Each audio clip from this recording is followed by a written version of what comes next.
बिस्मिल्लाहिर्रहमानिर्रहीम। मैं हूं आपका मेजबान मोहम्मद अली कासिम। मैं इस वक्त आपसे मुखातिब हूं MAQ teaching and counselling forum से।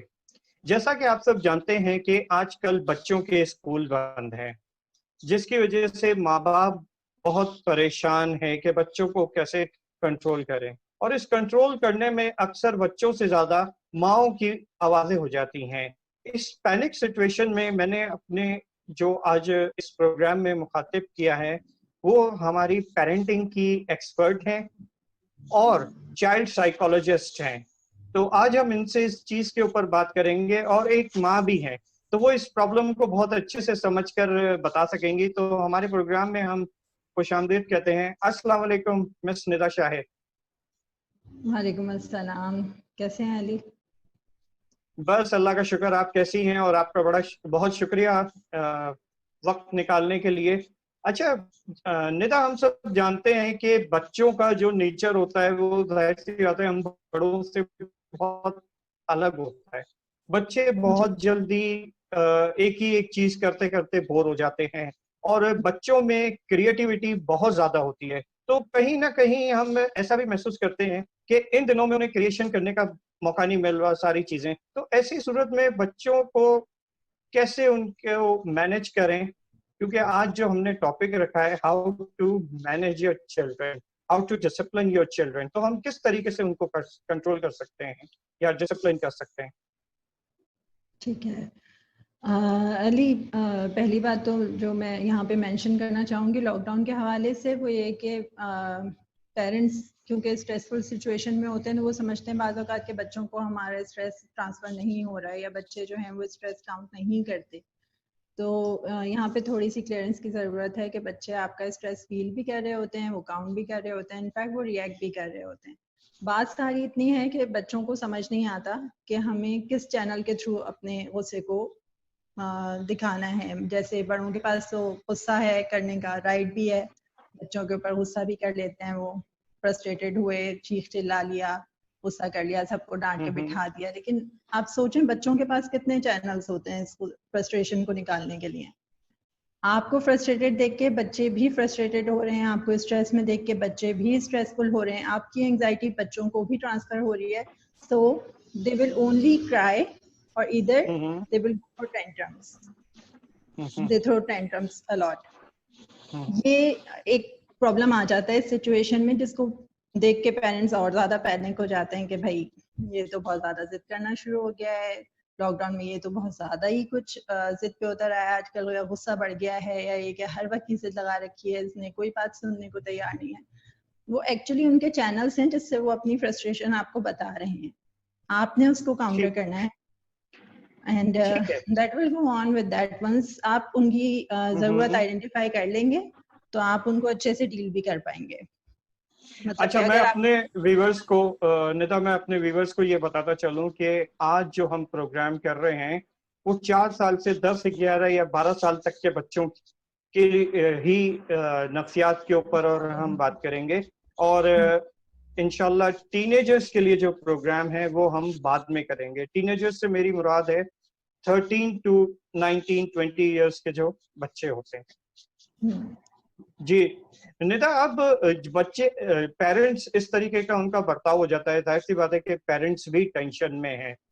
तो पहले तो पेरेंट्स किस तरीके से बच्चों के नफ्सियात को समझें कि बच्चे ये अगर कर रहे हैं तो क्यों कर रहे हैं, उसका कोई आसान सा तरीका हमारे पेरेंट्स को बताएं कि बच्चा अगर जिद कर रहा है या किसी चीज के ऊपर कोई रिएक्शन दे रहा है तो उसकी क्या रीजन क्या है उसका। रीजन तो मैंने आपको बता दिया कि वो आप ही का स्ट्रेस है जो वो वापस थ्रो कर रहे होते हैं आपके पास। लेकिन बात सारी इतनी है कि आपने उसको काउंटर कैसे किया। आप अगर रिएक्ट कर रहे हैं तो रिएक्ट ना करें, आप रिस्पॉन्ड करना शुरू कर दें, आपकी प्रॉब्लम थोड़ी सॉल्व हो जाएगी। हमारे पेरेंट्स को थोड़ा सा ये बताएं कि रिएक्ट करने में और रिस्पॉन्स करने में क्या फर्क है ना। बिल्कुल, बहुत अच्छा सवाल किया आपने जी। मतलब आपने मेरी बात को और आसान कर दिया। आप जब बच्चा जिद कर रहा है और आपने चीखना चिल्लाना शुरू कर दिया है या उसको डांट के चुप करा दिया है जबरदस्ती, तो वो आप रिएक्ट कर रहे हैं उसको। और बच्चा अगर जिद कर रहा है और आप बहुत काम डाउन होकर अगर उसके लेवल पे आके उससे आई कांटेक्ट करके उससे बात करने की कोशिश कर रहे हैं या उसको कुछ समझाने की कोशिश कर रहे हैं तो वहां पे आप रिस्पॉन्ड कर रहे हैं। तो there is a big difference between the two conditions कि आप रिएक्ट जब कर रहे होते हैं तो मामला सुलझने वाले नहीं है, वो और बिगड़ जाएंगे। मे बी वो और ज्यादा जिद शुरू कर देगा और ज्यादा गुस्सा शुरू कर देगा। और जब आप रिस्पॉन्ड करेंगे तो मे बी वो आपकी बात को सुनने में आ जाए, उस वक्त नहीं तो थोड़ी देर के बाद। अच्छा, ये एक और चीज भी है कि थोड़ा सा मैं जो पेरेंट्स बहुत टेंशन में है, और लेकिन हमें ये भी तो समझना चाहिए कि ना, थोड़ा सा ये भी तो बताएं कि बच्चे किस टेंशन से गुजर रहे हैं। बच्चे हाँ अच्छे खासे टेंशन में होते हैं। देखिए सबसे बड़ी परेशानी उनकी ये है कि उनका रूटीन खत्म हो चुका है। उनकी जो एक स्टिमुलेशन थी कि they were going to school, they were busy in routine, वो खत्म हो गया है। जी जी। मतलब उनकी स्टिमुलेशन खत्म हो गई है। दूसरी सबसे बड़ी प्रॉब्लम उनके पास ये है कि करने को ज्यादातर कुछ नहीं है। All they go for is screening, जो कि पेरेंट्स को बहुत बुरी लग रही होती है। अमूमन पेरेंट्स कंप्लेन करते हुए आपको देखेंगे कि भाई स्क्रीन टाइम बहुत ज्यादा हो गया है। उसकी एक वजह यह है कि भाई क्रिएटिविटी स्किल्स जो हैं वो उनको या तो आइडेंटिफाई नहीं किया जा रहा या नहीं तो बच्चे उसमें इन्वॉल्व होना नहीं चाह रहे क्योंकि उन्हें एक आसान रास्ता मिल गया है स्क्रीनिंग का। तो वो भी थोड़ा सा पेरेंट्स अपनी अथॉरिटी इस्तेमाल करते हुए कम करवा सकते हैं। लेकिन on to the positive note की जरूरत नहीं है कोई मारधाड़ की। आप ये बातें उनको डिस्कशन करके भी उस पॉइंट तक लेके आ सकते हैं कि देखो बेटा ये अच्छी चीज नहीं है। तो अच्छा, यानी हमें बच्चों को समझकर उनसे बात करने की जरूरत है। बिल्कुल, आप यही कहना चाह रही है ना कि हमें बच्चों को समझकर उनसे बात करने की जरूरत है, और हमारे रिएक्शन से उल्टा बच्चे और जिद्दी हो सकते हैं। हाँ कि अगर हमारी तरफ से नेगेटिव रिएक्शन पे तो बच्चे रिएक्ट ही करते हैं, आगे से वो कभी उस बात को समझने की कोशिश नहीं करते। क्योंकि अवल पहली बात तो ये कि उनको आपका गुस्सा समझ आ नहीं रहा होता कि आप गुस्सा कर रहे हैं, तो वो अपनी फीलिंग को आइडेंटिफाई नहीं कर सकते। लेकिन आप क्योंकि पेरेंट हैं, अल्लाह का दिया हुआ काफी बड़ा रुतबा है आपके पास, आप समझ सकते हैं उनकी फीलिंग को। आप एक वक्त अपने गुस्से को कंट्रोल करके उनकी फीलिंग समझने की स्टेज पे आ सकते हैं। लेकिन हम बच्चे से एक्सपेक्ट नहीं कर सकते कि वो अपनी फीलिंग को कंट्रोल भी करेगा। वो ज्यादा ये कर सकता है कि डर के खामोश हो जाए, जो कि बाद में किसी और शक्ल लेकिन इससे बच्चों के ऊपर बहुत ज्यादा नेगेटिव इफेक्ट पड़ता है। अगर बच्चे डर के खामोश हो जाते हैं, उनकी एक शख्सियत खत्म हो जाती है। बिल्कुल सही कहा आपने, उनकी शख्सियत बिल्कुल खत्म हो जाती है। वो देखें इस वक्त जिस तरह की सिचुएशन है, लॉकडाउन के हवाले से हम लोग बात कर रहे थे, तो मैं वहीं रहना चाहूंगी कि इस वक्त की सिचुएशन में बच्चों को एक ऐसा कोई चाहिए जिसके पास वो जाके अपने फियर्स, अपना डर, खौफ, अपनी हर चीज के वो क्या फील कर रहे हैं, उन्हें क्या बात बुरी लग रही है, किस बात से वो परेशान हो रहे हैं, हर चीज वो बता सकें। बहुत जबरदस्त बात निदा कि मैं खुद अपनी बच्ची में ये चीज फील करता हूँ कि जब मैं उसकी सारी बातें सुन लेता हूँ ना, तो उसका टेंशन खत्म हो जाता है। क्या ये भी साइको का हिस्सा होता है? ये बिल्कुल बच्चों के साइको का हिस्सा होता है। जितना ज्यादा वो खामोश रह के उसको सप्रेस करते रहते हैं उस फीलिंग को, वो किसी और शक्ल में सामने आना शुरू हो जाती है। चीजें फेंकेंगे, गुस्सा करेंगे, आपस में बहुत ज्यादा बहन भाई लड़ाई कर दे रहे हैं, एक से ज्यादा बच्चे हैं घर में। तो ये सब कुछ इसी वजह से हो रहा होता है क्योंकि उनकी फीलिंग्स को या एंजाइटी को एड्रेस नहीं किया जा रहा होता। Once you start listening them, और listening भी एक्टिव लिसनिंग होनी चाहिए कि भाई आप उनके लेवल पे आके उनकी बात को सुनने की कोशिश कर रहे हैं, पूरी बात सुने उनकी, बीच में से नहीं डांट के भगा देना है कि भाई चलो बहुत देर से बात, तुम क्या सवाल पे सवाल किए जा रहे हो। It's not like that. बिल्कुल सही। आपको उनको टाइम देना पड़ेगा। हाँ निदा, मैं जो आपकी बात से समझा हूँ वो ये है कि हम जब अपने बच्चों को अंडरस्टैंड करते हैं, उनको समझते हैं, तो बच्चों का जो है वो रिएक्शन के ऊपर नहीं जाते, वो जिद के ऊपर नहीं जाते, जब उनसे हम बैठ के बात कर लेते हैं। बहुत जबरदस्त बात आपने ये बताई है, और वाकई ये चीजें बहुत ज्यादा फर्क महसूस करती हैं। क्योंकि देखिए, बच्चा जो है वो आपको अपनी फीलिंग, उसको पता भी नहीं है कि किस तरीके से इजहार करे। वो गुस्सा कर देगा, वो कोई रिएक्शन हो जाएगा, तो वो इस तरीके से करता है। और इन सब का कतई मकसद माँ बाप को तंग करना नहीं होता, बल्कि उनकी अटेंशन लेना होता है। थोड़ा सा इस पॉइंट को आप ज्यादा अच्छे तरीके से डिस्क्राइब कर सकती हैं।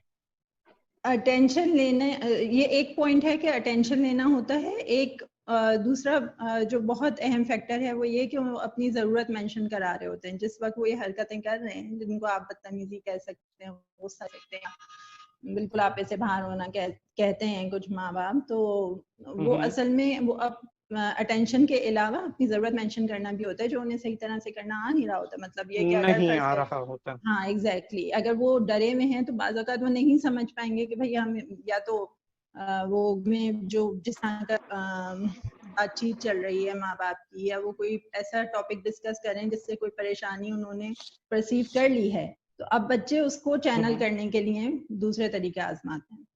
मतलब उनको आता नहीं है इस तरह से अपने आप को एक्सप्रेस करना कि भाई मैं इसको कैसे एक्सप्रेस करूं, मैं भी डर रहा हूं, तो वो आप कैसे बताएगा।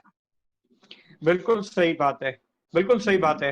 अब आपने एक और बड़ा जबरदस्त पॉइंट कहा कि ये जो भी टेंशन है, इनसे पहले ही बच्चे बहुत ज्यादा टेंशन में, उनका जहन छोटा होता है, क्रिएटिव होता है, और वो आगे इतनी सारी चीजें उनको, वो क्योंकि अभी बच्चे होते हैं उनको नहीं समझ होती।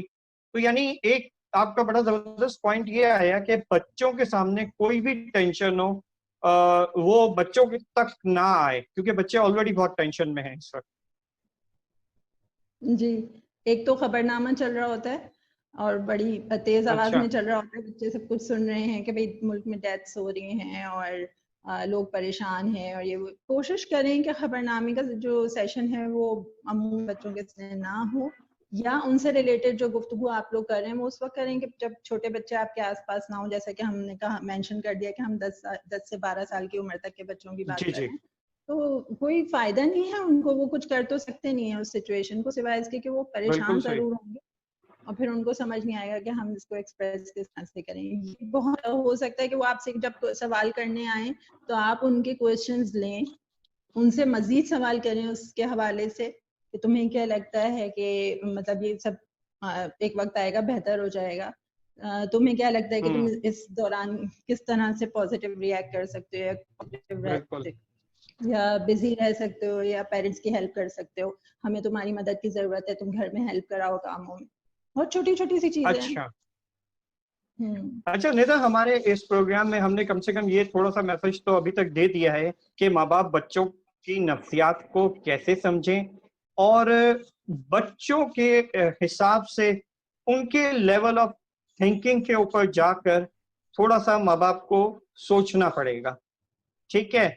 अच्छा, अब मुझे आप ये बताएं कि ऐसे वक्त में माँ बाप को और क्या करना चाहिए कि जिससे कि बच्चों के जहन पर मुस्बित असरात पड़े। ऐसा क्या करना चाहिए, और फिर ये भी बता दीजिएगा क्या नहीं करना चाहिए। 2 पॉइंट हम ऑलरेडी डिस्कस कर चुके हैं। मैंने आज देने थे, पेरेंट्स को 3 टिप्स देनी थी कि रिएक्ट ना करें, रिस्पॉन्स करें, इस चीज को याद कर लें अपने। हम सब इंसान, हम सबसे ऐसा हो जाता है कि जिस वक्त गुस्सा आया हमने बहुत जल्दी से चीख धाड़ शुरू कर दी।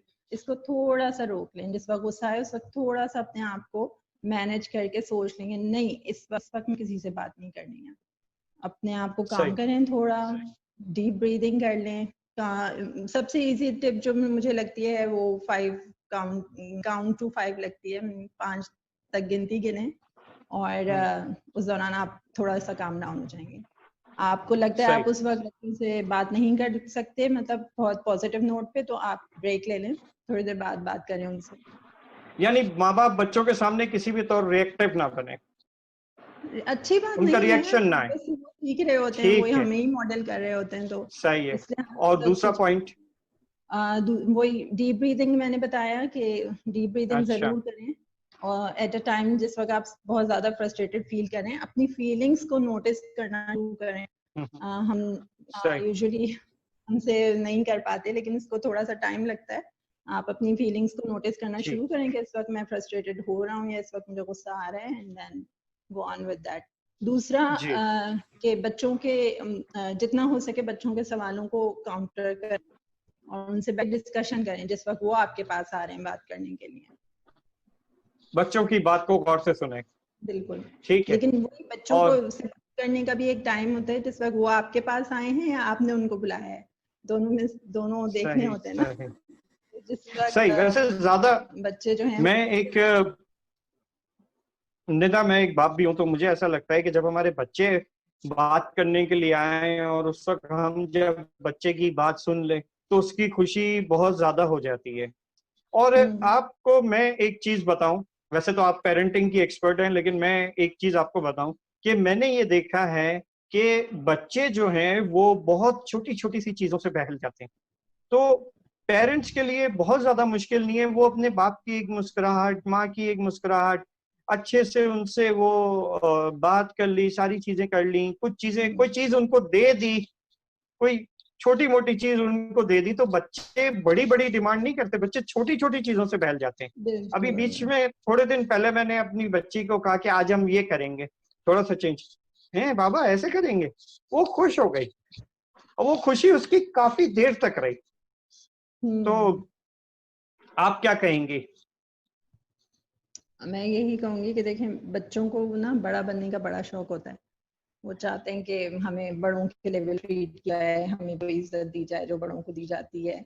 जब आप ऐसा कर लेते हैं तो आपको ना सिर्फ अपने बच्चे को समझना बहुत आसान हो जाता है, बल्कि वो बड़े एतमाद में आ जाते हैं कि नहीं भाई, पापा तो और मामा सही तो बात मुझे है। बराबर का इंसान समझते हैं और मेरी कोई वैल्यू है। हम अगर आप अपने भी जिंदगी के पैटर्न को देखें, अपने बचपन में जाके थोड़ा सोचें, तो आपको याद आएगा कि हम उस वक्त तवज्जो की कितने तलबगार होते थे कि कोई हमारी बात सुन ले, उसको वैल्यू करे, एक्सेप्टेंस आ जाए कहीं से। तो यही बिल्कुल सही। एक छोटी सी चीज है पेरेंट्स के लिए कि उनको थोड़ा सा पेशेंस होके, मैं मानती हूँ बहुत काम बढ़ गया है, जो घर में काम कर रहे हैं सही काम भी बहुत ज्यादा हो गया है, लेकिन ये कि बच्चों से ज्यादा कीमती तो कुछ भी नहीं है। सही। निता, मुझे आपकी एक बात सुनकर अचानक हंसी आई थी, और वो कुछ इस तरीके से थी, आपने कहा था कि बड़ा बनने का शौक। तो यकीन माने, बड़ा बनने का शौक तो बड़ों को भी बहुत होता है है ना? बिल्कुल अच्छा। सही। तो लेकिन सही बात है कि इससे जब हम बच्चों को उस पे एक एतमाद छोटी बहुत सी मिलता है। बिल्कुल अली, मैं जी। यहाँ पे मैं याद दिलाना चाहूंगी कि हम्म। आपने देखा होगा सब बच्चे जब छोटे होते हैं तो वो अपने बड़ों के कपड़े ट्राई करते हैं, जूते ट्राई करते हैं। वो क्या चीज, बिल्कुल बिल्कुल बड़ा बनने बिल्कुल का उनके अंदर एक चार्म होता है।